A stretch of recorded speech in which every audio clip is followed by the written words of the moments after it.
ಆಧ್ಯಾತ್ಮಿಕ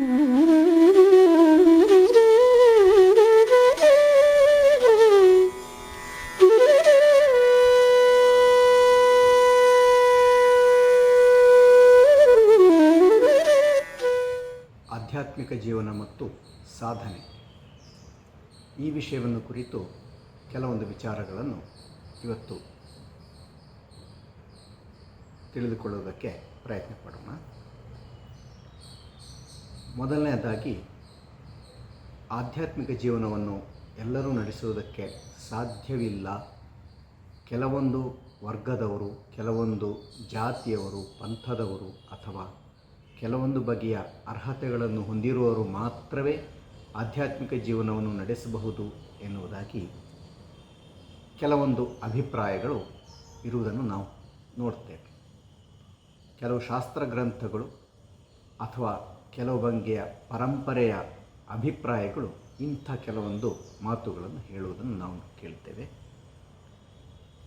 ಆದರೆ ನಮ್ಮ ಇತಿಹಾಸವನ್ನು ಗಮನಿಸಿದರೆ, ಭಾರತದ ಅನೇಕ ಮಂದಿ ಸಾಧು ಸಂತರುಗಳ ಹಾಗೂ ಮಹಾತ್ಮರ ಜೀವನವನ್ನು ಗಮನಿಸಿದರೆ ಈ ಅಭಿಪ್ರಾಯ ಸತ್ಯವಲ್ಲ ಎನ್ನುವುದಾಗಿ ನಮಗೆ ತಿಳಿದು ಬರ್ತದೆ. ವ್ಯಾಸ ಮಹರ್ಷಿಯಾಗಿರಲಿ, ವಾಲ್ಮೀಕಿಯಾಗಿರಲಿ, ಇನ್ನೂ ಅನೇಕ ಮಂದಿ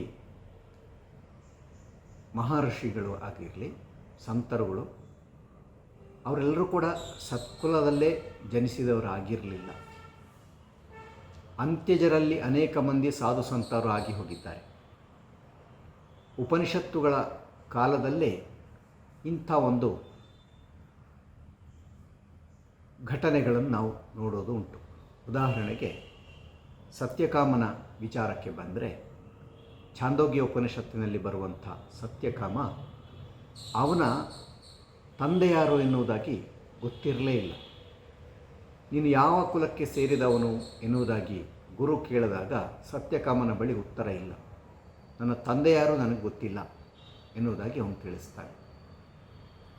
ಆಗ ಅವನ ತಾಯಿಯ ಬಳಿಗೆ ಅವನನ್ನು ಗುರು ಕಳಿಸ್ತಾರೆ. ತಾಯಿಯ ಬಳಿ ಸತ್ಯಕಾಮ ವಿಚಾರಿಸ್ತಾನೆ, ಅಮ್ಮ ನನ್ನ ತಂದೆ ಯಾರು? ಆಗ ಸತ್ಯಕಾಮನ ತಾಯಿ ಜಾಬಾಲೆ ತಿಳಿಸ್ತಾಳೆ, ನಾನು ಅತಿಥಿಗಳ ಸೇವೆ ಮಾಡ್ತಾ ಇರಬೇಕಾದ್ರೆ ಒಬ್ಬರು ಅತಿಥಿಗಳಿಂದ ಜನಿಸಿದಂಥ ಮಗು ನೀನು. ಆದ ಕಾರಣ ನಿನ್ನ ತಂದೆ ಯಾರು ಅಂತ ನನಗೆ ಗೊತ್ತಿಲ್ಲ. ಅವರು ಯಾರು ಎನ್ನುವುದಾಗಿ ನನಗೆ ತಿಳಿಯದಷ್ಟರ ಮಟ್ಟಿಗೆ ನಾನು ಅತಿಥಿಗಳ ಸತ್ಕಾರದಲ್ಲಿ ಮುಳುಗಿ ಹೋಗ್ತಿದ್ದೆ. ಅಂಥ ಸಂದರ್ಭದಲ್ಲಿ ನಿನ್ನ ಜನನವಾಗಿತ್ತು ಎನ್ನುವುದಾಗಿ ತಿಳಿಸ್ತಾಳೆ. ಇದು ಏನನ್ನು ಸೂಚಿಸ್ತದೆ ಅಂತ ಅಂದರೆ, ಈ ಸತ್ಯಕಾಮನ ಜನನವಾಗುವುದಕ್ಕೆ ಕಾರಣರಾದ ವ್ಯಕ್ತಿ ಯಾರು ಅಂತ ಗೊತ್ತಿಲ್ಲದಿದ್ದರೆ ಅವನು ಯಾವ ಕುಲದವನು ಅಂತ ಹೇಳುವುದಕ್ಕೆ ಸಾಧ್ಯವಿಲ್ಲ. ಆದರೆ ಅವನಲ್ಲಿ ವಿಶೇಷವಾದ ಆಧ್ಯಾತ್ಮಿಕವಾದ ಪ್ರವೃತ್ತಿ ಇದ್ದದ್ದರಿಂದ ಅವನನ್ನು ಗುರು ಸ್ವೀಕಾರ ಮಾಡಿ ಅವನಿಗೆ ಆಧ್ಯಾತ್ಮಿಕ ಮಾರ್ಗದರ್ಶನ ನೀಡುತ್ತಾರೆ. ಮುಂದೆ ಸತ್ಯಕಾಮ ಅತ್ಯಂತ ಶ್ರೇಷ್ಠವಾದ ಆಧ್ಯಾತ್ಮಿಕ ಪ್ರಗತಿಯನ್ನು ಕಾಣ್ತಾನೆ. ಅವನು ಗುರಿಯನ್ನು ತಲುಪ್ತಾನೆ. ಇದನ್ನು ಉಪನಿಷತ್ತು ತಿಳಿಸಿಕೊಡ್ತದೆ. ಇನ್ನು ಉಪನಿಷತ್ತಿನಲ್ಲಿ ಕುಲ ಅಂದ್ರೇನು, ಜಾತಿ ಅಂದ್ರೇನು, ಇದರ ಬಗ್ಗೆ ಹೆಚ್ಚು ಮಹತ್ವ ನೀಡದೆ, ಯಾರು ನಿಜವಾಗಿ ಆಧ್ಯಾತ್ಮಿಕ ಪ್ರವೃತ್ತಿಯನ್ನು ಹೊಂದಿದ್ದಾನೋ ಅವನೇ ಬ್ರಾಹ್ಮಣ, ಅವನೇ ಬ್ರಹ್ಮಜ್ಞಾನಕ್ಕೆ ಯೋಗ್ಯನಾದವನು ಎನ್ನುವಂಥ ಅಭಿಪ್ರಾಯವನ್ನು ಹೊಂದಿದ್ದನ್ನು ನಾವು ಕಾಣ್ತೇವೆ.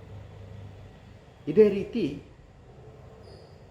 ಸಂತರುಗಳು, ಸಿದ್ಧಿಯನ್ನು ಪಡೆದವರು, ಸಾಕ್ಷಾತ್ಕಾರದ ದಾರಿಯಲ್ಲಿ ಮಹತ್ತರ ಸಾಧನೆ ಮಾಡಿದವರು ಎಲ್ಲರೂ ಕೂಡ ಆಧ್ಯಾತ್ಮಿಕ ಜೀವನಕ್ಕೆ ಕುಲ, ಜಾತಿ ಇತ್ಯಾದಿಗಳು ಮುಖ್ಯವಲ್ಲ. ವ್ಯಕ್ತಿಯಲ್ಲಿರುವ ಆಧ್ಯಾತ್ಮಿಕ ಪ್ರವೃತ್ತಿಯೇ ಬಹಳ ಮುಖ್ಯ. ಎಷ್ಟರ ಮಟ್ಟಿಗೆ ಒಬ್ಬ ವ್ಯಕ್ತಿ ಆಧ್ಯಾತ್ಮಿಕ ಗುಣಗಳನ್ನು ಹೊಂದ್ಕೊಂಡಿದ್ದಾನೆ, ಪಡ್ಕೊಂಡಿದ್ದಾನೆ, ಅದರ ಮೇಲೆ ಅವನ ಸಾಧನೆ ಅವಲಂಬಿತವಾಗಿರ್ತದೆ. ಆದ ಕಾರಣ ಒಬ್ಬ ಎಷ್ಟರ ಮಟ್ಟಿಗೆ ಆಧ್ಯಾತ್ಮಿಕ ಪ್ರವೃತ್ತಿಯನ್ನು ಹೊಂದಿದ್ದಾನೆ ಎನ್ನುವುದೇ ಬಹಳ ಮುಖ್ಯ ಎನ್ನುವುದಾಗಿ ತಿಳಿಸ್ತಾರೆ. ಶ್ರೀರಾಮಕೃಷ್ಣ ಪರಮಹಂಸರು ಖಚಿತವಾದ ಮಾತುಗಳಿಂದ ಸ್ಪಷ್ಟವಾಗಿ ತಿಳಿಸ್ತಾರೆ, ಪ್ರತಿಯೊಬ್ಬರಿಗೂ ಕೂಡ ಸಾಕ್ಷಾತ್ಕಾರ ಸಾಧ್ಯವಿದೆ ಎನ್ನುವುದಾಗಿ. ಅವರು ಹೇಳ್ತಾರೆ, ಹೇಗೆ ಗ್ಯಾಸ್ ಕಂಪನಿಯವರು ಎಲ್ಲರಿಗೂ ಗ್ಯಾಸ್ ಸಪ್ಲೈ ಮಾಡ್ತಾರೆ, ಆದರೆ ನಿಮ್ಮ ಪಾಲಿನ ಕರ್ತವ್ಯ ನೀವು ಮಾಡಬೇಕಲ್ವೇ, ನೀವು ಅರ್ಜಿ ಹಾಕಬೇಕು, ಹಾಗಿದ್ದರೆ ಪ್ರತಿಯೊಬ್ಬರ ಮನೆಗೂ ಗ್ಯಾಸ್ ಸರಬರಾಜಾಗುತ್ತೆ. ಅದೇ ರೀತಿಯಲ್ಲಿ ನಿಮ್ಮ ಪಾಲಿನ ಕರ್ತವ್ಯ ಅಂದರೆ ಸಾಧನೆ ಮಾಡಿ, ಭಗವತ್ ಸಾಕ್ಷಾತ್ಕಾರಕ್ಕೋಸ್ಕರ ನೀವು ಸಾಧನೆ ಮಾಡಿದರೆ ನಿಮಗೆ ಭಗವಂತನ ಸಾಕ್ಷಾತ್ಕಾರ ಲಭಿಸ್ತದೆ, ಪ್ರತಿಯೊಬ್ಬರಿಗೂ ಲಭಿಸ್ತದೆ, ಎಲ್ಲರಿಗೂ ಅರ್ಹತೆ ಇದೆ. ಶ್ರೀರಾಮಕೃಷ್ಣರ ಬಳಿಗೆ ಬರ್ತಾ ಇದ್ದಂಥ ಅನೇಕ ಮಂದಿ ಭಕ್ತರುಗಳಲ್ಲಿ ಹಲವು ಮಂದಿ ಅಂತ್ಯಜರು ಇದ್ದರು, ಹಲವು ಮಂದಿ ಅತ್ಯಂತ ಹೀನ ಕೃತ್ಯಗಳನ್ನು ಮಾಡಿದವರೂ ಇದ್ದರು, ಪತಿತರೂ ಇದ್ದರು, ವೇಶ್ಯೆಯಂಥ ವೃತ್ತಿಯನ್ನು ವೇಶ್ಯಾಗಿರಿಯಂಥ ವೃತ್ತಿಯನ್ನು ಮಾಡಿದವರು ಇದ್ದರು. ಇವರೆಲ್ಲರಿಗೂ ಕೂಡ ಶ್ರೀರಾಮಕೃಷ್ಣರು ದಾರಿ ತೋರಿಸಿಕೊಟ್ರು. ಪರಿಶುದ್ಧವಾದ ಜೀವನ ನಡೆಸಿ, ಕಾಮಿನಿ ಕಾಂಚನ ಇವೆರಡೇ ಆಧ್ಯಾತ್ಮಿಕ ಜೀವನಕ್ಕೆ ಅಡೆತಡೆಯಾಗಿರುವಂಥವು, ಅವುಗಳನ್ನು ತ್ಯಜಿಸಿ ಭಗವನ್ನಾಮ ಸಂಕೀರ್ತನೆ ಮಾಡಿ ಸಾಧನೆ ಮಾಡಿ ಪ್ರಾಮಾಣಿಕವಾದ ರೀತಿಯಲ್ಲಿ ಶ್ರದ್ಧೆಯಿಂದ ಕೂಡಿ ನೀವು ಭಗವಂತನ ಉಪಾಸನೆ ಮಾಡಿದರೆ ಭಗವಂತ ನಿಮ್ಮ ಮೇಲೆ ಕೃಪೆಯನ್ನು ತೋರ್ತಾನೆ ಎನ್ನುವುದಾಗಿ ಶ್ರೀರಾಮಕೃಷ್ಣರು ಅವರಿಗೆಲ್ಲ ಉಪದೇಶ ಕೊಟ್ಟು ದಾರಿ ತೋರಿಸಿಕೊಟ್ರು. ಸ್ವಾಮಿ ವಿವೇಕಾನಂದರಂತೂ ಹೇಳ್ತಾರೆ, ಪ್ರಪಂಚದಲ್ಲಿರುವ ಪ್ರತಿಯೊಂದೊಂದು ಕಣವೂ ಕೂಡ ಸಾಕ್ಷಾತ್ಕಾರದ ಕಡೆಗೆ ಹೋರಾಡ್ತಾ ಇದೆ. ಪ್ರತಿಯೊಬ್ಬನೂ ಕೂಡ ಭಗವಂತನ ಸಾಕ್ಷಾತ್ಕಾರವನ್ನು ಹೊಂದುವುದಕ್ಕೆ ಅರ್ಹತೆಯನ್ನು ಹೊಂದಿದ್ದಾನೆ. ಮುಖ್ಯವಾಗಿ ಬೇಕಾಗಿರುವುದಂತೂ ಆರೋಗ್ಯಕರವಾದ ದೇಹ, ಸುದೃಢವಾದಂಥ ಮನಸ್ಸು ಮತ್ತು ಪ್ರಚಂಡವಾದ ಬುದ್ಧಿಶಕ್ತಿ. ಇವುಗಳನ್ನು ನೀವು ಹೊಂದಿದರೆ ಆಧ್ಯಾತ್ಮಿಕ ಸಾಧನೆಯನ್ನು ಮಾಡುವುದಕ್ಕೆ ಅತ್ಯಂತ ಉತ್ತಮವಾದ ಅವಕಾಶವೇ ಈ ಮಾನವ ಜನ್ಮ. ಮನುಷ್ಯ ಜನ್ಮದಲ್ಲಿ ಆಧ್ಯಾತ್ಮಿಕ ಸಾಧನೆಯನ್ನು ಮಾಡುವುದಕ್ಕೆ ಅತ್ಯುತ್ತಮವಾದ ಅವಕಾಶವಿದೆ ಎನ್ನುವುದಾಗಿ ಸ್ವಾಮೀಜಿ ತಿಳಿಸಿಕೊಡ್ತಾರೆ. ಭಗವಾನ್ ಬುದ್ಧನಂತೂ ಆಧ್ಯಾತ್ಮಿಕ ಜೀವನದ ಬಾಗಿಲನ್ನು ಪ್ರತಿಯೊಬ್ಬರಿಗೂ ಕೂಡ ತೆರೆದ. ಅವನ ಶಿಷ್ಯಂದಿರಲ್ಲಿ ಅಂತ್ಯಜರು, ಮಹಿಳೆಯರು, ಯಾವುದೇ ರೀತಿಯ ಅರ್ಹತೆಯನ್ನು ಹೊಂದಿರದಿದ್ದಂಥ ದಟ್ಟ ದರಿದ್ರ ವ್ಯಕ್ತಿ ಎಲ್ಲರೂ ಇದ್ದರು.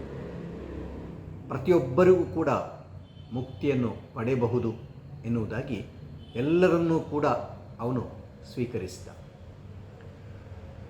ಪರಂಪರೆಯ ನಮ್ಮ ಸಂಪ್ರದಾಯದ ಭಾರತೀಯ ಸಾಂಪ್ರದಾಯಿಕ ನಂಬಿಕೆಯ ಪ್ರಕಾರ ಕೆಲವು ವರ್ಗದವರಿಗೆ, ಕೆಲವು ಜಾತಿಯವರಿಗೆ, ಕೆಲವು ಮಂದಿ ಅರ್ಹರಿಗೆ ಮಾತ್ರ ಆಧ್ಯಾತ್ಮಿಕತೆಯನ್ನು ನೀಡುವ ಆ ಅಭಿಪ್ರಾಯದ ಹಿಂದೆ ಒಂದು ಬಗೆಯ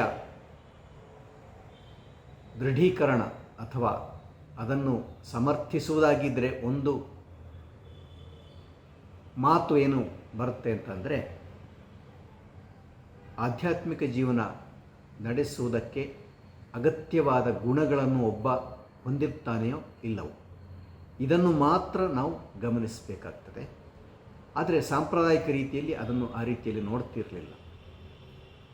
ಒಬ್ಬ ವ್ಯಕ್ತಿ ತೀಕ್ಷ್ಣವಾದ ವಿಚಾರವನ್ನು ಗ್ರಹಿಸುವುದಕ್ಕೆ ಸಮರ್ಥನಾಗಿದ್ದಾನೆಯೇ ಇಲ್ಲವೇ, ಬೌದ್ಧಿಕತೆ ಅವನಲ್ಲಿ ಎಷ್ಟರ ಮಟ್ಟಿಗೆ ಬೆಳವಣಿಗೆಯಾಗಿದೆ, ಇದನ್ನು ನೋಡಿಕೊಂಡು ಒಬ್ಬನ ಆಧ್ಯಾತ್ಮಿಕ ಮಾರ್ಗದರ್ಶನವನ್ನು ಗುರು ಮಾಡಬೇಕಾಗ್ತಿತ್ತು.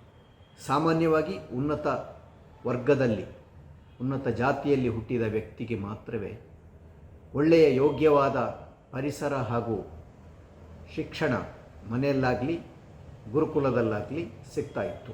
ಆದ್ದರಿಂದ ಅವರೇ ಆಧ್ಯಾತ್ಮಿಕ ಜೀವನಕ್ಕೆ ಮುಂದಾಗ್ತಿದ್ರು. ಇದು ಐತಿಹಾಸಿಕವಾಗಿ ನಡೆದಿರುವ ಸತ್ಯವಾಗಿದ್ದರೂ ಕೂಡ ಆಧುನಿಕ ಕಾಲದಲ್ಲಿ ಎಲ್ಲರಿಗೂ ವಿದ್ಯಾಭ್ಯಾಸ ಲಭಿಸುವಂಥ ಒಂದು ಸಾಧ್ಯತೆ ಇದೆ. ಪ್ರತಿಯೊಬ್ಬರಿಗೂ ಕೂಡ ಆಧ್ಯಾತ್ಮಿಕ ಪರಿಸರವನ್ನು ನೀಡುವುದಕ್ಕೆ ಅವಕಾಶವೂ ಇದೆ. ಆದ್ದರಿಂದ ವ್ಯಕ್ತಿಯ ಜಾತಿ ಕುಲಗಳು ಮುಖ್ಯವಲ್ಲ, ಅವನ ಗುಣಗಳು ಮುಖ್ಯ. ಆಧ್ಯಾತ್ಮಿಕ ಸಾಧನೆ ನಡೆಸುವುದಕ್ಕೆ ಅಗತ್ಯವಾದ ಸ್ವಭಾವ ಅವನು ಬೆಳೆಸಿಕೊಳ್ಳುವುದು ಮುಖ್ಯ. ಆದ ಕಾರಣ ಪ್ರತಿಯೊಬ್ಬರೂ ಕೂಡ ಸಾಧನೆ ಮಾಡಬಹುದು, ಆಧ್ಯಾತ್ಮಿಕ ಜೀವನ ನಡೆಸಬಹುದು. ಶ್ರೀಮದ್ ಭಗವದ್ಗೀತೆ ಕೂಡ ಈ ಅಭಿಪ್ರಾಯವನ್ನು ಪುಷ್ಟೀಕರಿಸುತ್ತದೆ.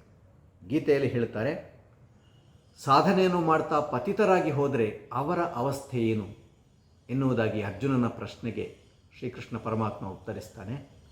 ಪತಿತರಾದವರಿಗೂ ಕೂಡ ಭರವಸೆ ಇದೆ. ಈ ಜನ್ಮದಲ್ಲಿ ಅವರು ಎಲ್ಲಿ ಸಾಧನೆಯನ್ನು ನಿಲ್ಲಿಸಿದ್ದಾರೋ ಅದೇ ಸಾಧನೆಯನ್ನು ಮುಂದಿನ ಜನ್ಮದಲ್ಲಿ ಅವರು ಮುಂದುವರಿಸ್ತಾರೆ.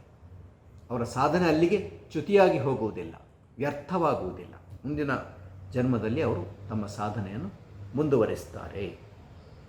ಆದ್ದರಿಂದ ಎಲ್ಲ ಮಹಾತ್ಮರ ಮಾತುಗಳು ನಮಗೆ ಅತ್ಯಂತ ಹೆಚ್ಚಿನದಾದ ಭರವಸೆಯನ್ನು, ಧೈರ್ಯವನ್ನು ತುಂಬುತ್ತದೆ. ಹೌದು, ನಾನು ಕೂಡ ಆಧ್ಯಾತ್ಮಿಕ ಜೀವನವನ್ನು ನಡೆಸಬಹುದು. ನಾನು ಯಾವುದೇ ಅವಸ್ಥೆಯಲ್ಲಿ ಇರಲಿ, ಎಷ್ಟೇ ದೌರ್ಬಲ್ಯವನ್ನು ಹೊಂದಿರಲಿ, ಯಾವುದೇ ರೀತಿಯ ತೊಂದರೆಗೆ ನಾನು ಒಳಗಾಗಿದ್ದಿರಲಿ, ನಾನು ಇರುವ ಸ್ಥಿತಿಯಿಂದಲೇ ಆಧ್ಯಾತ್ಮಿಕ ಜೀವನವನ್ನು ಆರಂಭಿಸ್ತೇನೆ. ಯಾವ ವಯಸ್ಸಿನವನಾಗಿರಲಿ, ಯಾವುದೇ ಲಿಂಗಭೇದವನ್ನು ನಾನು ಹೊಂದಿದ್ದಿರಲಿ, ಯಾವುದೇ ಅಂತಸ್ತಿಗೆ, ಜಾತಿಗೆ, ಕುಲಕ್ಕೆ ನಾನು ಸೇರಿದ್ದಿರಲಿ, ಅದರಿಂದ ಯಾವ ಹಾನಿಯೂ ಇಲ್ಲ. ನಾನು ಸಾಧನೆಯನ್ನು ಆರಂಭಿಸಬಹುದು. ಮುಖ್ಯವಾಗಿ ಇರಬೇಕಾದದ್ದು ಭಗವಂತನ ಅಸ್ತಿತ್ವದಲ್ಲಿ ನಂಬಿಕೆ. ಅವನನ್ನು ಆರಾಧಿಸ್ತಾ ಅವನನ್ನು ಸೇರಬಹುದು, ಅವನ ಕೃಪೆಗೆ ಪಾತ್ರನಾಗಬಹುದು. ಆಧ್ಯಾತ್ಮಿಕ ಸಾಧನೆಯನ್ನು ಮಾಡಿ ನಾನು ಮುಕ್ತಿಯನ್ನು ಪಡೆಯಬಹುದು. ಈ ನಂಬಿಕೆ ಇದ್ದರೆ ಭಗವಂತನ ಸಾಕ್ಷಾತ್ಕಾರಕ್ಕೆ ಯಾರು ಬೇಕಾದರೂ ಸಾಧನೆಯನ್ನು ಮಾಡಬಹುದು. ಇನ್ನೊಂದು ಮುಖ್ಯವಾದ ಅಂಶ ಏನು ಅಂತಂದರೆ, ಆಧ್ಯಾತ್ಮಿಕ ಸಾಧನೆ ನಡೆಸುವುದಕ್ಕೆ ಯೋಗ್ಯವಾದ ಒಂದು ಪರಿಸರ ಅಗತ್ಯ. ಪ್ರಧಾನವಾಗಿ ಸಾಮಾಜಿಕವಾದ, ಸಾಂಸ್ಕೃತಿಕವಾದ ಒಂದು ಸನ್ನಿವೇಶ ಉತ್ತಮವಾಗಿದ್ದರೆ ಆಧ್ಯಾತ್ಮಿಕ ಜೀವನವನ್ನು ಬಾಲ್ಯದಿಂದಲೇ ಆರಂಭಿಸುವುದಕ್ಕೆ ಸಾಧ್ಯವಿದೆ. ಇದನ್ನು ನಮ್ಮ ಭಾರತೀಯ ವಿಷಯದಲ್ಲಿ ನೋಡುವುದಾಗಿದ್ದರೆ, ಭಾರತೀಯರ ಒಂದು ಸನ್ನಿವೇಶದಲ್ಲಿ ಇದನ್ನು ಗಮನಿಸುವುದಾಗಿದ್ದರೆ, ಉಳಿದ ಎಲ್ಲ ದೇಶಗಳಿಗಿಂತಲೂ ಹೆಚ್ಚಿನ ಅನುಕೂಲತೆಯನ್ನು ನಾವು ಹೊಂದಿದ್ದೇವೆ ಎನ್ನುವುದಾಗಿ. ಏನು ಭಾರತೀಯರ ಒಂದು ವಿಶೇಷತೆ? ನಮ್ಮ ಸಂಸ್ಕೃತಿಯಲ್ಲಿ ಪ್ರತಿಯೊಬ್ಬ ವ್ಯಕ್ತಿ ಕೂಡ ಬಾಲ್ಯದಿಂದಲೇ ಆಧ್ಯಾತ್ಮಿಕ ಜೀವನವನ್ನು ಆರಂಭಿಸುವುದಕ್ಕೆ, ಅದಕ್ಕೆ ಅಗತ್ಯವಾದ ತರಬೇತಿಯನ್ನು ಹೊಂದುವುದಕ್ಕೆ ಉತ್ತಮವಾದಂಥ ಒಂದು ಪರಿಸರವನ್ನು ನಿರ್ಮಿಸಲಾಗಿದೆ. ಇದು ಎಷ್ಟೋ ಸಾವಿರ ವರ್ಷಗಳಿಂದ ನಮ್ಮಲ್ಲಿ ಸಾಮಾಜಿಕವಾಗಿ ಮತ್ತು ಸಾಂಸ್ಕೃತಿಕವಾಗಿ ಬೆಳೆದು ಬಂದಿರುವಂಥ ಒಂದು ವಿಶೇಷತೆ. ಈ ಸಾಂಸ್ಕೃತಿಕ ಮತ್ತು ಆಧ್ಯಾತ್ಮಿಕ ಪರಿಸರ ಹೇಗೆ ಸೃಷ್ಟಿಯಾಯಿತು ಎಂದರೆ, ಅನಾದಿ ಕಾಲದಿಂದಲೇ ನಮ್ಮಲ್ಲಿ ಆಧ್ಯಾತ್ಮಿಕ ಸಾಧನೆಯನ್ನು ಮಾಡಿ ಸಿದ್ಧಿಯನ್ನು ಪಡೆದಂಥ ಮಹಾತ್ಮರು ಎಷ್ಟೋ ಮಂದಿ ಆಗಿ ಹೋದರು. ಅಸಂಖ್ಯ ಸಾಧು ಸಂತರುಗಳ ಪರಂಪರೆ ನಮ್ಮಲ್ಲಿ ಬೆಳೆದು ಬಂತು. ಹಲವಾರು ಮಂದಿ ಆ ಅವತಾರ ಪುರುಷರು ಈ ದೇಶದಲ್ಲಿ ಜನ್ಮ ತಳೆದು ಜಗತ್ತಿನ ಎಲ್ಲ ಕಡೆಗೂ ಆಧ್ಯಾತ್ಮಿಕ ಸಂದೇಶವನ್ನು ಸಾರಿದ್ದಾರೆ. ಈ ಎಲ್ಲ ಮಹಾಪುರುಷರ ಆ ಪವಿತ್ರವಾದ ಜೀವನದ ಪ್ರಭಾವ ಇಡೀ ಸಮಾಜದ ಮೇಲೆ ಅತ್ಯಂತ ಅದ್ಭುತವಾಗಿ ಉಂಟಾಯಿತು. ಆದ ಕಾರಣ ನಮ್ಮ ದೇಶದ, ನಮ್ಮ ಸಂಸ್ಕೃತಿಯ, ನಮ್ಮ ಧರ್ಮದ ಒಂದು ಸ್ವಭಾವ ಯಾವ ರೀತಿ ಆಯಿತು ಅಂತಂದರೆ, ಜೀವನದ ಚರಮ ಉದ್ದೇಶವೇ ಆಧ್ಯಾತ್ಮಿಕತೆ. ಭಗವಂತನ ಸಾಕ್ಷಾತ್ಕಾರವೇ ನಮ್ಮ ಜೀವನದ ಗುರಿ. ಆಧ್ಯಾತ್ಮಿಕ ಜೀವನವೇ ಅತ್ಯಂತ ಮುಖ್ಯ. ಲೌಕಿಕ ಅಥವಾ ಪ್ರಾಪಂಚಿಕವಾದ ಸುಖಕ್ಕಿಂತ ಆಧ್ಯಾತ್ಮಿಕ ಸಾಧನೆಯನ್ನು ಮಾಡಿ ಭಗವಂತನ ಸಾಕ್ಷಾತ್ಕಾರವನ್ನು ಹೊಂದಿ ಪಡೆಯುವ ಆ ಒಂದು ಸಾರ್ಥಕ್ಯ ಇದೆಯಲ್ಲ, ಅದು ಅತ್ಯಂತ ಹೆಚ್ಚಿನದು. ಐಹಿಕವಾದ, ಈ ಲೋಕಕ್ಕೆ ಸೇರಿದ ಈ ಪ್ರಪಂಚದ ಸುಖಭೋಗಗಳೆಲ್ಲವೂ ಕೂಡ ಅಲ್ಪ. ಇದನ್ನು ಮೀರಿದಂಥ ಉನ್ನತವಾದ, ದೈವಿಕವಾದ ಹಾಗೂ ಶ್ರೇಷ್ಠವಾದ ಜೀವನ ಅದು ಅತ್ಯಂತ ಉತ್ತಮ ಆದರ್ಶ ಎನ್ನುವುದಾಗಿ ನಮ್ಮ ಸಂಸ್ಕೃತಿ ಎಲ್ಲೆಡೆ ಸಾರ್ತಾ ಬಂತು. ನಮ್ಮ ಸಮಾಜ ಅದನ್ನು ಸ್ವೀಕರಿಸಿತು. ಹೀಗಾಗಿ ಭಾರತದಲ್ಲಿ ಹುಟ್ಟಿದ ಪ್ರತಿಯೊಬ್ಬನಿಗೂ ಕೂಡ ಬಾಲ್ಯದಿಂದಲೇ ಇದನ್ನು ಕಲಿಸಲಾಗ್ತದೆ. ಭಗವಂತನ ಕೃಪೆ ಆಗಬೇಕು, ಭಗವಂತನ ಕೃಪೆಗಾಗಿ ಸಾಧನೆ ಮಾಡಬೇಕು, ಸಾಕ್ಷಾತ್ಕಾರನ್ನು ಪಡೆಯಬೇಕು ಅಂತ.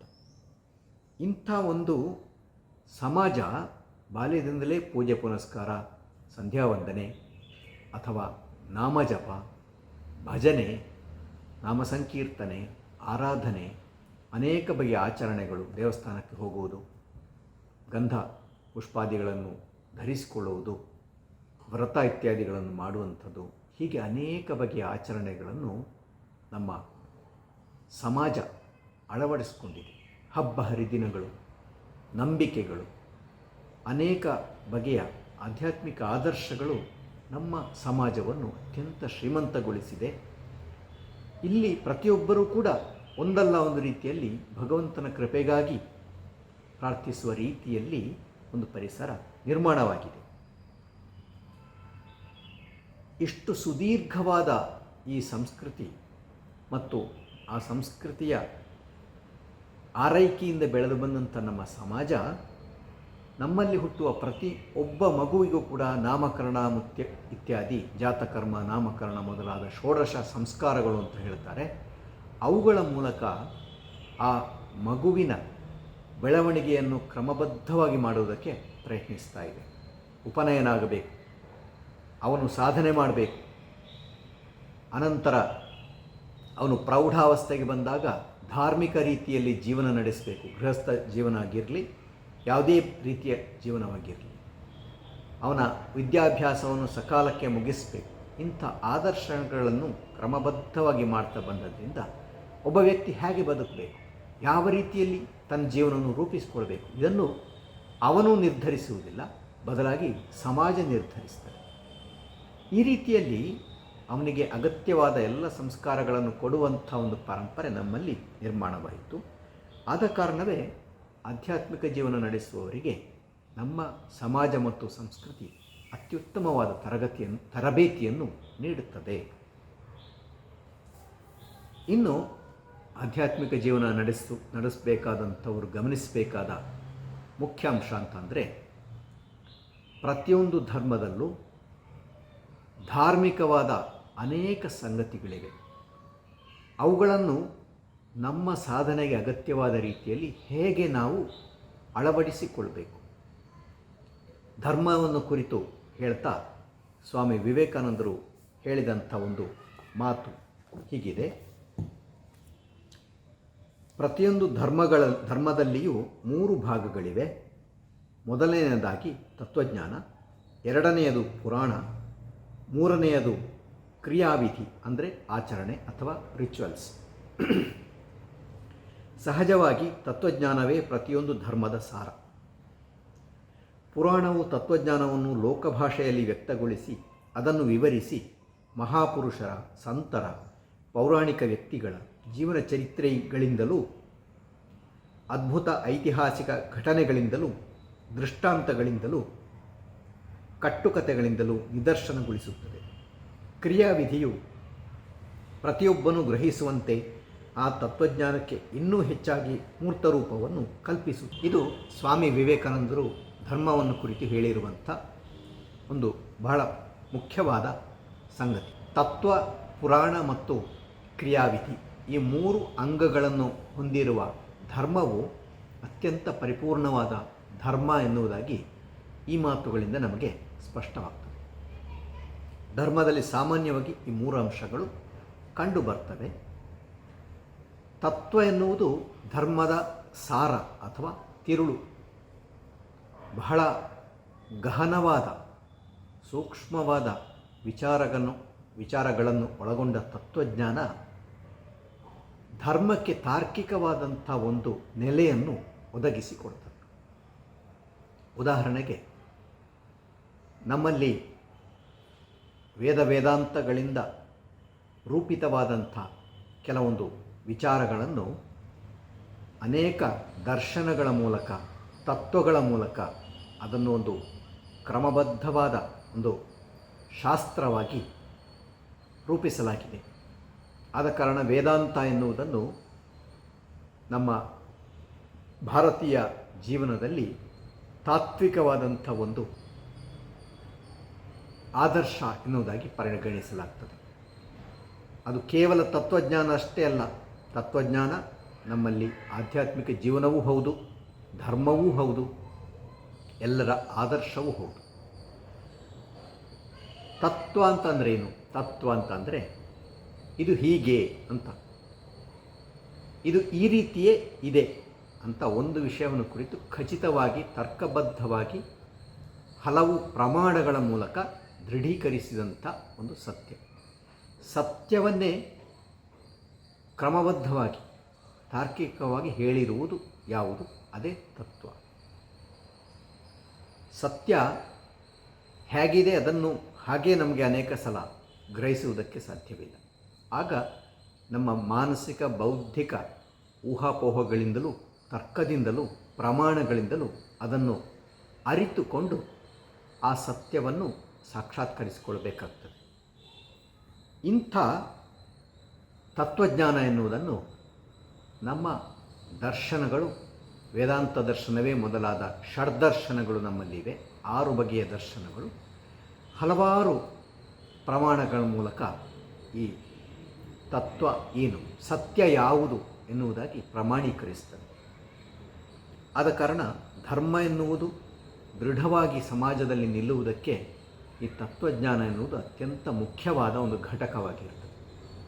ಯಾರು ಬೌದ್ಧಿಕವಾಗಿ ವಿಷಯಗಳನ್ನು ಅರಿತುಕೊಂಡು ಶಾಸ್ತ್ರಗಳನ್ನು ಅಧ್ಯಯನ ಮಾಡಿಕೊಂಡು ಗುರುಗಳ ಬಳಿ ಅದನ್ನು ಆಳವಾಗಿ ಅಧ್ಯಯನ ಮಾಡಬಲ್ಲರೋ ಅವರು ತತ್ವಜ್ಞಾನವನ್ನು ಅಭ್ಯಾಸ ಮಾಡಿಕೊಂಡು ಧರ್ಮದ ರೀತಿ ನೀತಿಗಳನ್ನು ಅರಿತುಕೊಂಡು ಸಾಧನೆಯನ್ನು ಮಾಡುವುದು ಅತ್ಯಂತ ಉತ್ತಮ. ಆದರೆ ತತ್ವವನ್ನು ಎಲ್ಲರಿಗೂ ಅರಿತುಕೊಳ್ಳುವುದಕ್ಕೆ ಸಾಧ್ಯ ಇಲ್ಲ. ಸಮಾಜದ ಬಹುಪಾಲು ಮಂದಿ ಬೌದ್ಧಿಕವಾದ ವಿಚಾರಗಳನ್ನು ಅರಿತುಕೊಳ್ಳುವುದಕ್ಕೆ ಅಸಮರ್ಥರಾಗಿರ್ತಾರೆ.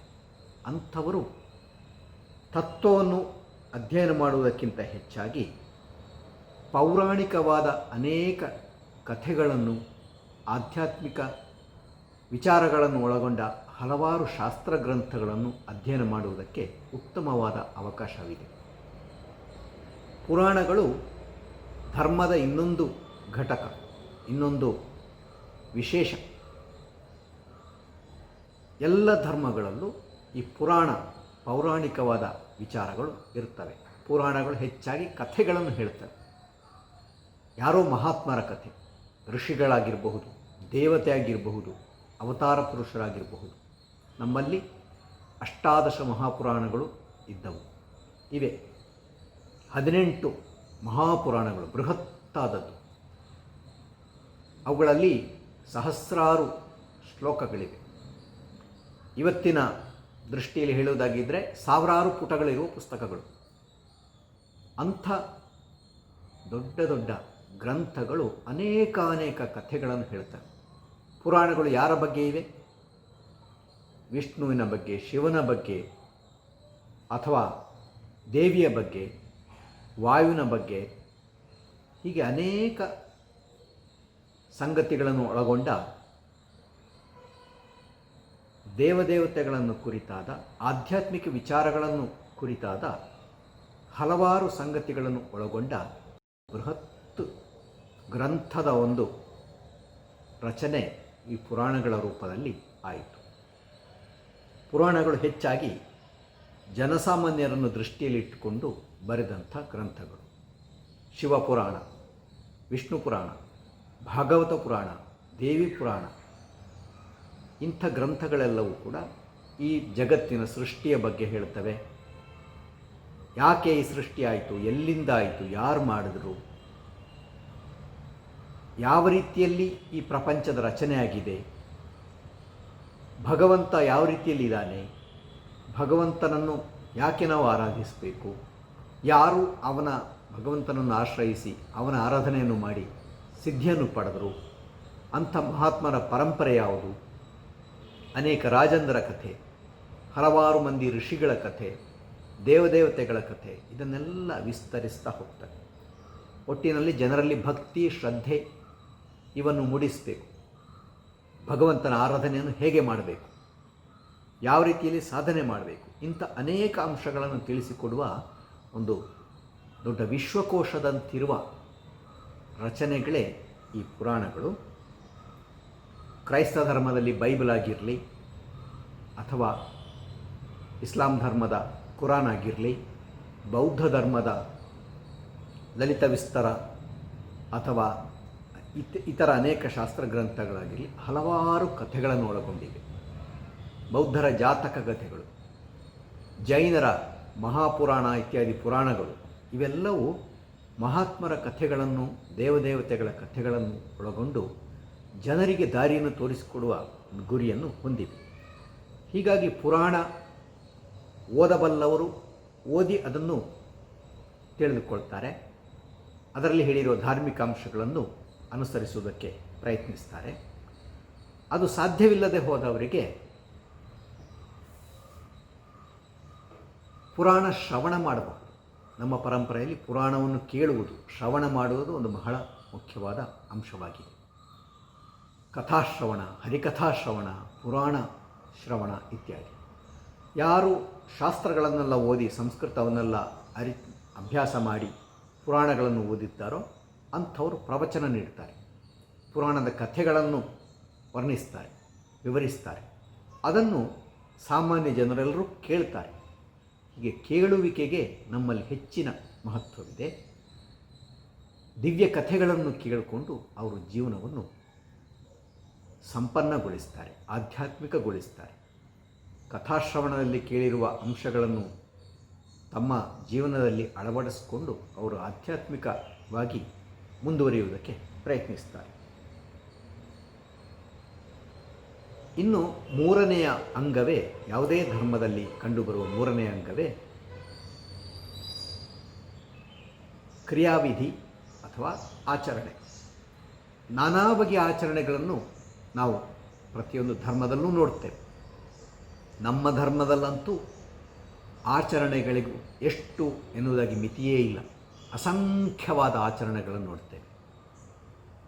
ಒಂದು ಪೂಜಾ ವಿಧಿಯನ್ನೇ ತೆಗೆದುಕೊಳ್ಳಿ, 10 ಬಗೆಯ ಆಚರಣೆಗಳ ಒಂದು ಸಮನ್ವಯ ಅದು. ಹೂಗಳನ್ನು ಹಾಕಿ ಅರ್ಚಿಸುವುದು, ಅರ್ಘ್ಯವನ್ನು ಕೊಡುವುದು, ದೇವರಿಗೆ ಅಭಿಷೇಕ ಮಾಡುವುದು, ಧ್ಯಾನ ಮಾಡುವುದು, ಮಂತ್ರವನ್ನು ಉಚ್ಚರಿಸುವುದು, ಆರತಿ ಬೆಳಗುವುದು, ಅಥವಾ ಅತ್ಯಂತ ಉತ್ತಮವಾದ ಆಹಾರವನ್ನು ನೈವೇದ್ಯ ಭಗವಂತನಿಗೆ ನಿವೇದಿಸಲ್ಪಟ್ಟದ್ದು ಎನ್ನುವುದಾಗಿ ಅದನ್ನು ಸಮರ್ಪಿಸುವಂಥದ್ದು. ಇನ್ನು ಚಾಮರ ಸೇವೆ, ಗಾಳಿ ಬೀಸುವಂಥ, ಭಗವಂತನನ್ನು ಅತ್ಯಂತ ಪ್ರಸನ್ನನಾಗಿಸುವುದಕ್ಕೆ ಏನೇನು ಮಾಡಬೇಕು ಅದನ್ನೆಲ್ಲ ಮಾಡಿ ಉಪಚರಿಸುವಂಥದ್ದು. ಹೀಗೆ ಭಗವಂತನನ್ನು ಒಲಿಸುವುದಕ್ಕೆ ಇರುವ ಅನೇಕ ಬಗೆಯ ಆಚರಣೆಗಳನ್ನು ಒಳಗೊಂಡಂತೆ ಪೂಜೆ. ಪೂಜೆಯ ವಿಧಿಯಲ್ಲಿ ಶ್ರದ್ಧೆ, ಭಕ್ತಿ, ಆದರ, ಗೌರವ, ನಂಬಿಕೆ ಎಲ್ಲ ಸೇರಿಕೊಂಡಿವೆ. ಇನ್ನು ದೇವಸ್ಥಾನಗಳಿಗೆ ಹೋಗುವುದು, ಮಹಾತ್ಮರ ದರ್ಶನ ಮಾಡುವ ಹಾಗೆ ಒಂದು ಭಗವಂತನ ದರ್ಶನಕ್ಕೆ ಒಂದು ಪ್ರದೇಶ, ದೇವಸ್ಥಾನ, ದೇಗುಲ, ಗುಡಿ, ಅದನ್ನು ಸಂದರ್ಶನ ಮಾಡಿ ಭಗವಂತನ ದರ್ಶನದಿಂದ ಪುಳಕಿತರಾಗುವುದು. ಭಗವಂತ ನಮ್ಮನ್ನು ನೋಡ್ತಾನೆ, ನಾವು ಭಗವಂತನ ದರ್ಶನ ಮಾಡಿದರೆ ಭಗವಂತ ನಮ್ಮನ್ನು ನೋಡ್ತಾನೆ. ಭಗವಂತನ ಆ ದೃಷ್ಟಿಯಿಂದ ನಮ್ಮ ಜೀವನ ಪವಿತ್ರವಾಗ್ತದೆ. ಭಗವಂತನ ಪ್ರಸಾದವನ್ನು ನಾವು ಸ್ವೀಕರಿಸುತ್ತೇವೆ. ಭಗವಂತನ ಸಾನ್ನಿಧ್ಯದಲ್ಲಿ ಒಂದು 5 ನಿಮಿಷ 10 ನಿಮಿಷ ಕುಳಿತುಕೊಳ್ತೇವೆ. ನಮ್ಮ ಮೈ ಮನಗಳು ಆ ಪರಿಸರದಿಂದ ಪವಿತ್ರವಾಗ್ತವೆ. ಈ ಎಲ್ಲ ಭಾವನೆಗಳನ್ನು ಹೊತ್ತುಕೊಂಡು ನಾವು ದೇಗುಲವನ್ನು ಸಂದರ್ಶನ ಮಾಡ್ತೇವೆ. ಇದೊಂದು ಉತ್ತಮವಾದ ಆಚರಣೆ. ಅದೇ ರೀತಿ ವ್ರತಕಥೆಗಳು, ಅನೇಕ ಬಗೆಯ ವ್ರತಗಳನ್ನು ಆಚರಿಸುವಂಥದ್ದು.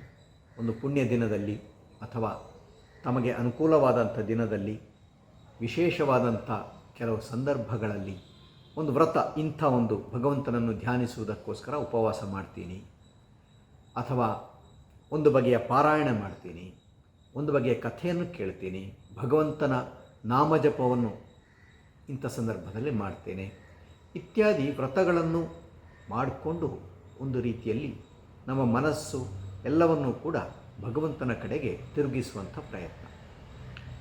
ಇದರ ಜೊತೆಗೆ ಇನ್ನು ಅನೇಕಾನೇಕ ಹಬ್ಬ ಹರಿದಿನಗಳಾಗಿರಲಿ, ನಮ್ಮ ದೈನಂದಿನ ಚಟುವಟಿಕೆಗಳಲ್ಲಿ ಕಂಡುಬರುವ ಅನೇಕಾನೇಕ ಆಚರಣೆಗಳು ಎಲ್ಲವೂ ಒಂದಲ್ಲ ಒಂದು ರೀತಿಯಲ್ಲಿ ಧಾರ್ಮಿಕವಾದಂಥ ಒಂದು ಉದ್ದೇಶವನ್ನು ಹೊಂದಿವೆ.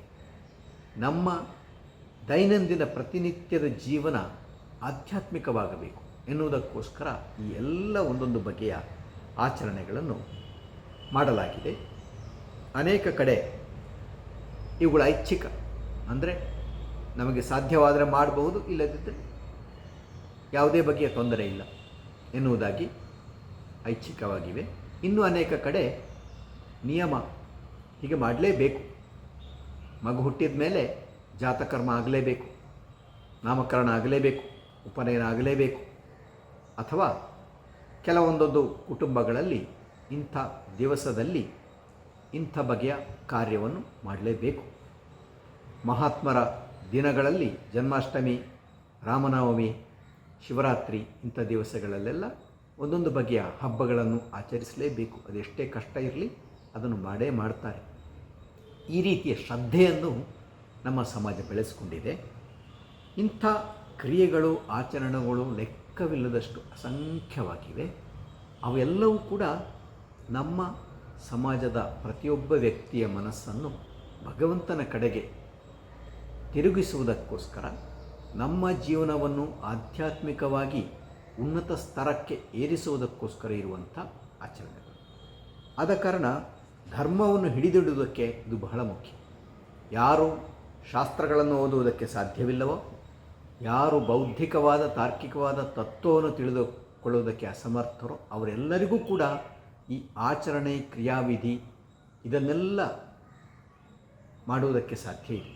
ಅವರು ಇದನ್ನೆಲ್ಲ ಆಚರಿಸಬಹುದು. ಪ್ರತಿನಿತ್ಯ ಸುಲಭವಾಗಿ ಮಾಡಬಹುದಾದಂಥ ಈ ಕ್ರಿಯೆಗಳು ನಮ್ಮ ಜೀವನವನ್ನು ಸಂಪದ್ಭರಿತವಾಗಿ ಮಾಡ್ತವೆ, ಧಾರ್ಮಿಕವಾಗಿಸ್ತವೆ, ಆಧ್ಯಾತ್ಮಿಕವಾಗಿಸ್ತವೆ.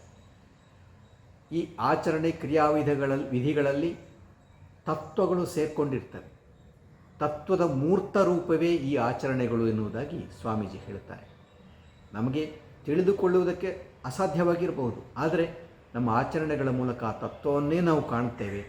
ಅದನ್ನೇ ನೇರವಾಗಿ ನಾವು ನಮ್ಮ ಜೀವನದಲ್ಲಿ ಅಳವಡಿಸಿಕೊಳ್ತೇವೆ. ಅದೇ ರೀತಿ ಇದರ ಜೊತೆಗೆ ಪೌರಾಣಿಕ ಕಥಾನಕಗಳು ಕೂಡ ಸೇರ್ಕೊಂಡು ಬಿಡ್ತವೆ. ಒಂದೊಂದು ದೇವಾಲಯದ ಹಿನ್ನೆಲೆಯಲ್ಲಿ ಒಂದು ಪೌರಾಣಿಕ ಕಥೆ, ಒಂದೊಂದು ಆಚರಣೆಯ ಹಿಂದೆ, ಒಂದೊಂದು ಹಬ್ಬ ಹರಿದಿನದ ಹಿಂದೆ ಒಂದು ಪೌರಾಣಿಕ ಕಥಾನಕ. ಹೀಗೆ ಸಮಾಜದಲ್ಲಿ ಒಟ್ಟಾಗಿ ಈ ಮೂರೂ ಧಾರ್ಮಿಕ ಅಂಗಗಳು ಕೆಲಸ ಮಾಡ್ತಾ ನಮ್ಮ ಜೀವನವನ್ನು ರೂಪಿಸ್ತವೆ. ಇನ್ನು ಸಾಧಕರು ಅನೇಕ ಗುಣಗಳನ್ನು, ಸ್ವಭಾವಗಳನ್ನು ತಮ್ಮಲ್ಲಿ ಅಳವಡಿಸಿಕೊಂಡ್ರೆ ಅದರಿಂದ ಆಧ್ಯಾತ್ಮಿಕ ಸಾಧನೆ ಅತ್ಯುತ್ತಮವಾಗಿ ಮುನ್ನಡೆಯುತ್ತದೆ.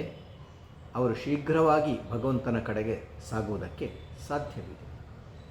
ಶ್ರೀರಾಮಕೃಷ್ಣರಾಗಿರಲಿ, ವಿವೇಕಾನಂದರಾಗಿರಲಿ, ಶ್ರೀಮಾತೆ ಶಾರದಾ ದೇವಿಯವರಾಗಿರಲಿ, ಈ ಥರ ಅನೇಕ ಸಾಧು ಸಂತರಾಗಿರಲಿ, ಅವರೆಲ್ಲರೂ ಕೂಡ ಆಧ್ಯಾತ್ಮಿಕ ಜೀವನವೇ ಅತ್ಯುತ್ತಮವಾದ ಜೀವನ. ಮಾನವ ಜೀವನದ ಉದ್ದೇಶವೇ ಭಗವಂತನ ಸಾಕ್ಷಾತ್ಕಾರ. ಹಾಗಾಗಿ ಪ್ರತಿಯೊಬ್ಬರೂ ಆಧ್ಯಾತ್ಮಿಕ ಜೀವನವನ್ನು ನಡೆಸಬೇಕು ಎನ್ನುವುದಾಗಿ ಅಭಿಪ್ರಾಯಪಟ್ಟಿದ್ದರು. ಒಂದು ಸಮಾಜದಲ್ಲಿ ಆಧ್ಯಾತ್ಮಿಕತೆ ಎಷ್ಟು ಹೆಚ್ಚಿರ್ತದೆ ಅಷ್ಟರ ಮಟ್ಟಿಗೆ ಆ ಸಮಾಜ ಅತ್ಯುತ್ತಮವಾಗಿರ್ತದೆ. ಆಧ್ಯಾತ್ಮಿಕ ಜೀವನವನ್ನು ನಡೆಸುವಂಥ ವ್ಯಕ್ತಿಗಳು ಹೆಚ್ಚು ಇದ್ದಷ್ಟು ಸಮಾಜದಲ್ಲಿ ದುಷ್ಟ ಗುಣಗಳು ಕಡಿಮೆಯಾಗುತ್ತವೆ, ಸುಖ, ಸಮೃದ್ಧಿ, ಆನಂದಗಳು ಹೆಚ್ಚಾಗ್ತವೆ, ಪರಸ್ಪರ ಸಮನ್ವಯ, ಸಹಬಾಳ್ವೆ, ಪ್ರೀತಿ, ವಿಶ್ವಾಸ ಇವು ಹೆಚ್ಚುತ್ತವೆ. ಮನುಷ್ಯ ಧಾರ್ಮಿಕ ವ್ಯಕ್ತಿ ಆದಷ್ಟೂ ಕೂಡ ಅಲ್ಲಿ ಆನಂದ ಹೆಚ್ಚು, ಅಲ್ಲಿ ಸಮೃದ್ಧಿ ಹೆಚ್ಚು, ಜೀವನ ಅತ್ಯಂತ ಸುಲಭವಾಗ್ತವೆ ಎನ್ನುವುದಾಗಿ ಜಗತ್ತು ಕಂಡಿದೆ.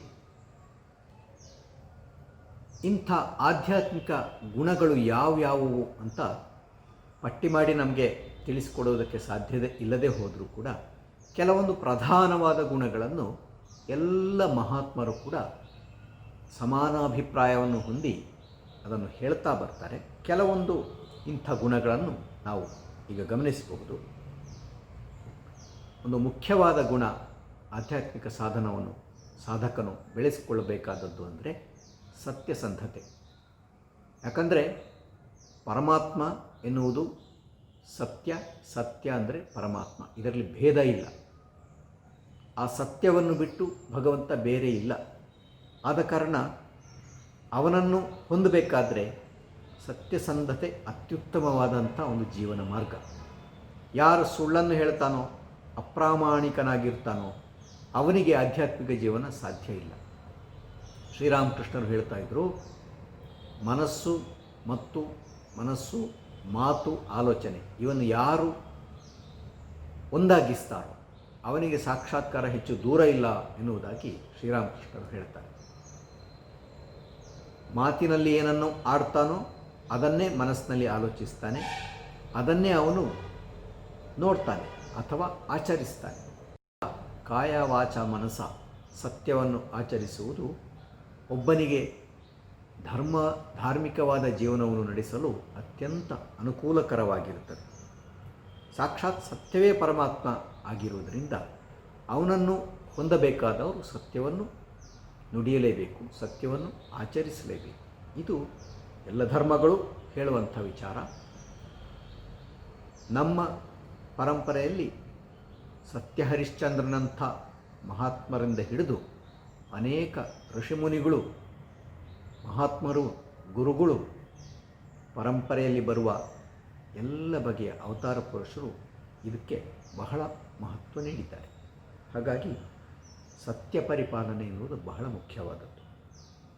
ಎರಡನೆಯದು ಪ್ರಾಮಾಣಿಕತೆ. ಪ್ರಾಮಾಣಿಕತೆ ಅಂದ್ರೇನು? ಮನಸ್ಸಿನಲ್ಲೊಂದು, ಕೃತಿಯಲ್ಲೊಂದು, ಈ ರೀತಿಯಲ್ಲಿ ಇದ್ದರೆ ಅದು ಪ್ರಾಮಾಣಿಕತೆ ಅಲ್ಲ. ನಾವು ಏನನ್ನು ಮಾಡ್ತೇವೋ ಅದಕ್ಕೂ ನಾವು ಏನನ್ನು ಆಲೋಚಿಸ್ತೇವೋ ಅದಕ್ಕೂ ಹೊಂದಿಕೆ ಆಗಬೇಕು.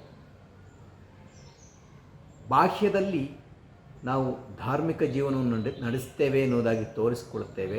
ಆಂತರಿಕವಾಗಿ ಎಲ್ಲ ಬಗೆಯ ಸುಖಭೋಗಗಳನ್ನು ಅನುಭವಿಸುವುದಕ್ಕೆ ಸಾಕಷ್ಟು ವ್ಯಾಕುಲತೆಯನ್ನು ಹೊಂದಿರುತ್ತೇವೆ. ಇದು ಲಂಪಟತನ, ಇದು ಅಪ್ರಾಮಾಣಿಕವಾದ ಜೀವನ. ಆಧ್ಯಾತ್ಮಿಕ ಜೀವನ ಯಾವತ್ತೂ ಕೂಡ ಅಪ್ರಾಮಾಣಿಕತೆಯನ್ನು ಹೊಂದಿರಬಾರದು.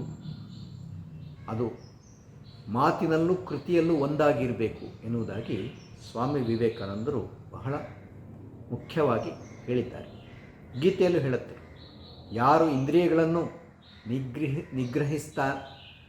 ನಿಗ್ರಹಿಸ್ತಾನೋ ಅಂಥವನು ಮಾನಸಿಕವಾಗಿ ಕೂಡ ಅದನ್ನು ನಿಗ್ರಹಿಸಬೇಕು. ಕೇವಲ ಬಾಹ್ಯ ದೈಹಿಕವಾಗಿ ಇಂದ್ರಿಯಗಳನ್ನು ನಿಗ್ರಹಿಸಿ ಮನಸ್ಸಿನಲ್ಲಿ ಸುಖಭೋಗಗಳನ್ನು ಅನುಭವಿಸ್ತಾ ಇದ್ದರೆ ಅಂಥವನು ಮಿಥ್ಯಾಚಾರಿ ಎನ್ನುವುದಾಗಿ ಭಗವದ್ಗೀತೆ ಹೇಳುತ್ತೆ. ಇನ್ನು ಮೂರನೇದಾಗಿ ಬಹಳ ಮುಖ್ಯ ಗುಣ ಏನು ಅಂತಂದರೆ ವಿವೇಕ. ಯಾವುದು ಸರಿ, ಯಾವುದು ತಪ್ಪು, ಯಾವುದು ಉತ್ತಮ, ಯಾವುದು ಉತ್ತಮವಲ್ಲ, ಯಾವುದು ಸತ್ಯ, ಯಾವುದು ಅಸತ್ಯ, ಯಾವುದು ನಿತ್ಯ, ಯಾವುದು ಅನಿತ್ಯ, ಈ ರೀತಿ ಪ್ರತಿಯೊಂದನ್ನು ಕೂಡ ವಿಶ್ಲೇಷಿಸಿ ನಾವು ಆರಿಸಬೇಕಾದ, ನಾವು ಅದರಲ್ಲಿ ಈ ಎರಡು ದ್ವಂದ್ವಗಳಲ್ಲಿ ಉತ್ತಮವಾದದ್ದನ್ನೇ ಸ್ವೀಕರಿಸಬೇಕಾದಂಥ ಅಗತ್ಯ ಆಧ್ಯಾತ್ಮಿಕ ಸಾಧಕನಿಗೆ ಬಹಳ ಇದೆ. ಆದ ಕಾರಣ ವಿವೇಕ ಬಹಳ ಮುಖ್ಯವಾದದ್ದು. ಬುದ್ಧಿಶಕ್ತಿಯಿಂದ ಸತ್ ಅಸತ್ ಈ ವಿವೇಕವನ್ನು ನಾವು ಹೊಂದಬೇಕು. ಯಾವುದು ಸತ್ಯ, ಯಾವುದು ಸತ್ಯವಲ್ಲ, ಇದನ್ನು ತಿಳಿದುಕೊಂಡರೆ ಮಾತ್ರವೇ ಒಬ್ಬನಿಗೆ ಭಗವಂತನ ಕಡೆಗೆ ಮುನ್ನಡೆಯುವುದಕ್ಕೆ ಸಾಧ್ಯವಿದೆ. ವೇದಾಂತ ಹೇಳುವ ಅನೇಕ ವಿಚಾರಗಳಲ್ಲಿ ಪ್ರಾಪಂಚಿಕವಾದ, ಲೌಕಿಕವಾದ ಯಾವುದರಲ್ಲೂ ಕೂಡ ಸಾರವಿಲ್ಲ. ಭಗವಂತ ಒಬ್ಬನೇ ಸಾರವಸ್ತು. ಬ್ರಹ್ಮಸತ್ಯಂ ಜಗತ್ ಮಿಥ್ಯ. ಈ ಎಲ್ಲ ವಿಚಾರಗಳನ್ನು ತಿಳಿದುಕೊಳ್ಬೇಕಾದ್ರೆ ವಿವೇಕ ಬುದ್ಧಿ ಸದಾ ಜಾಗೃತವಾಗಿರಬೇಕು. ದಿನದ ಪ್ರತಿಯೊಂದು ಹಂತದಲ್ಲೂ, ಜೀವನದ ಉದ್ದಕ್ಕೂ, ಆರಂಭದಿಂದ ಅಂತ್ಯದವರೆಗೂ ಯಾರು ವಿವೇಕವನ್ನು ಹೊಂದಿರ್ತಾರೋ ಅವರು ತಪ್ಪು ದಾರಿಯನ್ನು ಹಿಡಿಯುವ ಸಂಭವ ಬಹಳ ಕಡಿಮೆ. ಇನ್ನು ಪರಿಶುದ್ಧತೆ. ದೈಹಿಕವಾಗಿ, ಮಾನಸಿಕವಾಗಿ ಯಾರು ಪರಿಶುದ್ಧವಾದ ಜೀವನವನ್ನು ನಡೆಸ್ತಾರೋ ಅಂಥವರಿಗೆ ಮಾತ್ರವೇ ಭಗವಂತನ ಸಾಕ್ಷಾತ್ಕಾರ ಸಾಧ್ಯ. ಇದನ್ನು ಪ್ರತಿಯೊಬ್ಬ ಮಹಾತ್ಮರು, ಸಂತರು ಹೇಳುತ್ತಾರೆ. ಇದನ್ನು ನಮ್ಮ ಪರಂಪರೆಯಲ್ಲಿ ಈ ಪರಿಶುದ್ಧತೆಗೆ ಬಹಳ ಮಹತ್ವ ನೀಡಲಾಗಿದೆ. ಆದ್ದರಿಂದಲೇ ದಿನದ ಆರಂಭದಲ್ಲಿ, ದಿನದ ಕೊನೆಯಲ್ಲಿ ಎರಡೆರಡು ಸಲ, ಮೂರು ಸಲ ಸ್ನಾನ ಮಾಡ್ತಾರೆ. ಸ್ನಾನ ಮಾಡುವುದರ ಉದ್ದೇಶವೇನು? ದೇಹ ಪರಿಶುದ್ಧವಾಗುತ್ತೆ. ಅದೇ ರೀತಿ ಮನಸ್ಸು ಕೂಡ ಪರಿಶುದ್ಧವಾಗಬೇಕು. ಅದಕ್ಕೆ ಭಗವಂತನ ಸ್ಮರಣೆ, ಭಗವಂತನ ಧ್ಯಾನ, ನಾಮಜಪ ಬಹಳ ಮುಖ್ಯವಾದದ್ದು ಅಂದರೆ ನಾಮಜಪ. ಜಪದಿಂದ ಮನಸ್ಸು ಪರಿಶುದ್ಧವಾಗುತ್ತದೆ ಅಂತ ಶ್ರೀರಾಮಕೃಷ್ಣರು ಹೇಳ್ತಾ ಇದ್ದರು. ಭಗವಂತನ ನಾಮ ಮತ್ತು ಭಗವಂತ ಇದೆರಡು ಬೇರೆ ಅಲ್ಲ. ಆದ್ದರಿಂದ ಒಂದು ಸಲ ಮನಸ್ಸಿನಲ್ಲಿ ಭಗವಂತನ ನಾಮವನ್ನು ಸ್ಮರಣೆ ಮಾಡಿದವನು ಪರಿಶುದ್ಧನಾಗ್ತಾನೆ. ಕೆಟ್ಟ ಆಲೋಚನೆ ಮಾಡದೇ ಇರುವುದು, ರಾಗದ್ವೇಷಗಳನ್ನು ಹೊಂದದೇ ಇರುವುದು, ಅಸೂಯೆ, ಕೋಪ, ಕಾಮ ಮುಂತಾದ ಅನೇಕ ಭಾವನೆಗಳು ಕೊಳೆ ಅಥವಾ ಕಲ್ಮಶ ಎನ್ನುವುದಾಗಿ ಪರಿಗಣಿಸಲಾಗುತ್ತದೆ. ಅವುಗಳನ್ನು ಬಿಟ್ಟಿದ್ದು ಭಗವಂತನ ಬಳಿ ಯಾರು ಕುಳಿತುಕೊಂಡು ಭಗವಂತನ ಧ್ಯಾನವನ್ನು ಮಾಡ್ತಾರೋ ಅಂಥವನು ಪರಿಶುದ್ಧತೆಯನ್ನು ಸಾಧಿಸುವುದು ಅತ್ಯಂತ ಸುಲಭವಿದೆ. ಭಗವಂತನ ಕಡೆಗೆ ಎಷ್ಟು ಹತ್ತಿರವಾಗ್ತೇವೋ ಅಷ್ಟು ಪರಿಶುದ್ಧರಾಗ್ತೇವೆ. ಭಗವಂತನಿಂದ ದೂರವಾಗಿ ವಿಷಯ ವಸ್ತುಗಳ, ಪ್ರಾಪಂಚಿಕ ವಸ್ತುಗಳ ಕಡೆಗೆ ನಾವು ಹೋದಷ್ಟು ಅಶುದ್ಧರಾಗ್ತೇವೆ. ಆದ ಕಾರಣ ಇದನ್ನು ನಾವು ಅರಿತುಕೊಂಡು ಪಾಲಿಸುವುದು ಬಹಳ ಮುಖ್ಯವಾಗ್ತದೆ. ಮುಂದಿನದಾಗಿ ಶ್ರದ್ಧೆ ಅನ್ನೋದು ಬಹಳ ಅದ್ಭುತವಾದಂಥ ಒಂದು ವಿಚಾರ ಎನ್ನುವುದಾಗಿ ಸ್ವಾಮೀಜಿ ಹೇಳ್ತಾರೆ. ಭಕ್ತಿ, ಪ್ರೇಮ, ಅದೇ ರೀತಿಯಲ್ಲಿ ಭಗವಂತನಲ್ಲಿ ಆಳವಾದ ವಿಶ್ವಾಸ, ಆಸ್ತಿಕ್ಯ ಬುದ್ಧಿ ಅಂತ ಶ್ರೀ ಶಂಕರಾಚಾರ್ಯರು ಇದನ್ನು ಕರೀತಾರೆ. ಶ್ರದ್ಧೆಯನ್ನು ಪರಮಾತ್ಮನ ವಿಷಯದಲ್ಲಿ ನಂಬಿಕೆ, ಶ್ರದ್ಧೆ ಇದನ್ನೆಲ್ಲ ಹೊಂದಿರುವಂಥ ಒಂದು ವಿಶೇಷವಾದ ಗುಣವೇ ಶ್ರದ್ಧೆ. ಅದನ್ನು ಹೊಂದಿದರೆ ಭಗವಂತನೊಬ್ಬನೇ ಸತ್ಯ, ಅವನೊಬ್ಬನೇ ನನಗೆ ಬೇಕಾದವನು, ನನ್ನ ಅಂತಿಮ ಗುರಿಯೇ ಭಗವಂತ ಎನ್ನುವುದಾಗಿ ನಮ್ಮ ಮನಸ್ಸಿನಲ್ಲಿ ನಾವು ಆ ಭಾವನೆಯನ್ನು ಹೊಂದಿದರೆ ಅದೇ ಶ್ರದ್ಧೆ. ಇದು ಬಹಳ ಮುಖ್ಯವಾದ ಸಂಗತಿ. ಇದರ ಜೊತೆಗೆ ತ್ಯಾಗ, ವೈರಾಗ್ಯ. ತ್ಯಾಗ ಎನ್ನುವುದು ಭಾರತೀಯ ಜೀವನದ ಒಂದು ಪಲ್ಲವಿ ಅಂತ ಪರಿಗಣಿಸಲಾಗ್ತದೆ. ಎಂಥ ವ್ಯಕ್ತಿಯಾಗಿರಲಿ, ಇತರರಿಗೋಸ್ಕರ ನಾನು ಏನನ್ನಾದರೂ ಮಾಡಿದರೆ ಅದು ತ್ಯಾಗ ಎನ್ನುವುದಾಗಿ ಪರಿಗಣಿಸಲ್ಪಡ್ತದೆ. ತನ್ನದನ್ನು ಬಿಟ್ಟುಕೊಡೋದು. ಈ ರೀತಿಯ ತ್ಯಾಗ ಜೀವನ ನಮ್ಮ ತಲತಲಾಂತರದಿಂದ ಬಂದಂಥ ಒಂದು ಆದರ್ಶ. ಇತರರಿಗೋಸ್ಕರ, ಅತಿಥಿಗಳಿಗೋಸ್ಕರ, ಬಂಧುಗಳಿಗೋಸ್ಕರ, ತನ್ನವರಿಗೆ ಹಾಗೂ ತನ್ನವರು ಅಲ್ಲದವರು ಬೇರೆಯವರಿಗೂ ಆದರೂ ಕೂಡ ಅಷ್ಟೆ, ಅವರು ಚೆನ್ನಾಗಿರಲಿ, ಇತರರಿಗೋಸ್ಕರ ನಾನು ನನ್ನದನ್ನು ತ್ಯಜಿಸ್ತೇನೆ. ಅಥವಾ ಭಗವಂತನಿಗೋಸ್ಕರ ಸರ್ವಸ್ವವನ್ನು ತ್ಯಜಿಸ್ತೇನೆ. ಸನ್ಯಾಸದ ಜೀವನ, ಅದರ ಆದರ್ಶ ನಮ್ಮ ಭಾರತೀಯ ಜೀವನದ ಒಂದು ಪ್ರಮುಖವಾದ ಅಂಶ. ವೈರಾಗ್ಯ, ರಾಗ ಇಲ್ಲದೆ ಇರುವುದು, ಆಸೆಗಳನ್ನು ಬಿಡುವುದು. ಆಸೆಗಳು ಯಾವಾಗಲೂ ನಮ್ಮನ್ನು ನಮ್ಮ ಗುರಿಯತ್ತ ಸಾಗಿಸುವುದಕ್ಕೆ ಬಿಡುವುದಿಲ್ಲ. ಆಸೆಗಳು ಹೆಚ್ಚಿದಷ್ಟು ಮನುಷ್ಯನಿಗೆ ದುಃಖ ಹೆಚ್ಚುತ್ತದೆ. ಅವು ನಮ್ಮನ್ನು ತಪ್ಪು ದಾರಿಗೆ ಎಳೆದೊಯ್ತವೆ. ಸಣ್ಣ ಪುಟ್ಟ ಆಸೆಗಳನ್ನು ನಾವು ಪೂರೈಸಿಕೊಳ್ತೇವೆ. ಆದರೆ ಆಸೆಗಳು ಎಲ್ಲಿ ನಮ್ಮ ಆದರ್ಶಕ್ಕೆ, ಭಗವಂತನ ಒಂದು ಸಾಕ್ಷಾತ್ಕಾರಕ್ಕೆ ತಡೆಯಾಗ್ತವೆಯೋ ಅಂಥ ಆಸೆಗಳನ್ನು ಬಿಡಬೇಕು. ಇದನ್ನು ಶ್ರೀರಾಮಕೃಷ್ಣರು ಹೇಳ್ತಾರೆ. ನಿಗ್ರಹ, ಇಂದ್ರಿಯ ನಿಗ್ರಹ, ದೈಹಿಕವಾದಂಥ ಅಥವಾ ಮಾನಸಿಕವಾದಂಥ ಆಸೆಗಳ ನಿಗ್ರಹ, ಇದನ್ನು ಪಾಲಿಸಬೇಕು. ಇದರಿಂದ ನಮ್ಮ ಮನಸ್ಸು, ದೇಹ, ಇಂದ್ರಿಯಗಳೆಲ್ಲವೂ ಕೂಡ ಭಗವಂತನ ಕಡೆಗೆ ಹರಿಯುವುದು ಸುಲಭವಾಗ್ತದೆ. ನಿಗ್ರಹವಿಲ್ಲದಂಥ ಆ ಜೀವನ, ಲಂಪಟವಾದ ಜೀವನ, ಆಧ್ಯಾತ್ಮಿಕ ಜೀವನವನ್ನು ಎಂದೂ ನಡೆಸಲಾರದು ಎನ್ನುವುದಾಗಿ ಸ್ವಾಮಿ ವಿವೇಕಾನಂದರು ರಾಜಯೋಗದಲ್ಲಿ ತಿಳಿಸ್ತಾರೆ. ಇದರ ಜೊತೆಗೆ ಸಹಾನುಭೂತಿ, ಇತರರ ಬಗ್ಗೆ ಅನುಕಂಪ, ಇತರರಿಗೆ ಸೇವೆ ಮಾಡುವಂಥದ್ದು. ಯಾಕಂದರೆ ಎಲ್ಲರಲ್ಲೂ ಪರಮಾತ್ಮನಿದ್ದಾನೆ. ಶ್ರೀರಾಮಕೃಷ್ಣರು ಈ ಉಪದೇಶವನ್ನು ಪ್ರಪಂಚಕ್ಕೆ ಸಾರ್ತಾರೆ. ಶಿವಜ್ಞಾನೇ ಜೀವಸೇವ. ಪ್ರತಿಯೊಬ್ಬನಲ್ಲೂ ಕೂಡ ಶಿವನಿದ್ದಾನೆ, ಪರಮಾತ್ಮ ಅಂತರ್ಯಾಮಿಯಾಗಿ ಇದ್ದುಕೊಂಡು ಅವರ ಜೀವನವನ್ನು ನಡೆಸ್ತಾ ಇದ್ದಾನೆ ಎನ್ನುವ ತಿಳುವಳಿಕೆಯನ್ನು ಹೊಂದಿ ಎಲ್ಲರಲ್ಲೂ ಭಗವಂತನಿದ್ದರೆ ನಾವು ಅವರ ಸೇವೆಯನ್ನೇ ಮಾಡಬೇಕು. ಯಾಕಂದರೆ ಅದರ ಮೂಲಕ ನಾವು ಭಗವಂತನ ಸೇವೆ ಮಾಡುವುದಕ್ಕೆ ಸಾಧ್ಯವಿದೆ. ಈ ಭಾವನೆಯನ್ನು ಹೊಂದಿಕೊಂಡು ನಾವು ಎಲ್ಲ ಕಾರ್ಯವನ್ನು, ಎಲ್ಲ ಕ್ರಿಯೆಗಳನ್ನು ಕೂಡ ಭಗವಂತನ ಸೇವೆ ಎನ್ನುವುದಾಗಿ ಪರಿಗಣಿಸುವುದಕ್ಕೆ ಸಾಧ್ಯವಿದೆ. ಈ ರೀತಿಯಲ್ಲಿ ಅನೇಕ ಗುಣಗಳನ್ನು ಆಧ್ಯಾತ್ಮಿಕ ಆದರ್ಶಕ್ಕೆ ಅನುಕೂಲಕರವಾಗಿ ನಾವು ಪರಿವರ್ತಿಸಿಕೊಂಡು ನಮ್ಮ ಜೀವನದ ಪ್ರತಿಯೊಂದೊಂದು ಕಾರ್ಯವನ್ನು, ನಮ್ಮ ಪ್ರತಿಯೊಂದೊಂದು ಚಟುವಟಿಕೆಗಳನ್ನು ಕೂಡ ಆಧ್ಯಾತ್ಮಿಕಗೊಳಿಸುವುದಕ್ಕೆ ಸಾಧ್ಯವಿದೆ. ಪ್ರಯತ್ನದಿಂದಲೂ, ನಮ್ಮ ಬುದ್ಧಿಶಕ್ತಿಯಿಂದಲೂ, ಇತರರ ಅನುಸರಣೆಯಿಂದಲೂ, ಶಾಸ್ತ್ರಗ್ರಂಥಗಳ ಮಾರ್ಗದರ್ಶನದಿಂದಲೂ, ಗುರುಗಳ ಮತ್ತು ಹಿರಿಯರ ಅನುಸರಣೆಯಿಂದಲೂ ನಾವು ಇದನ್ನೆಲ್ಲ ಅಳವಡಿಸಿಕೊಳ್ಳುವುದಕ್ಕೆ ತುಂಬ ಸಾಧ್ಯವಿದೆ.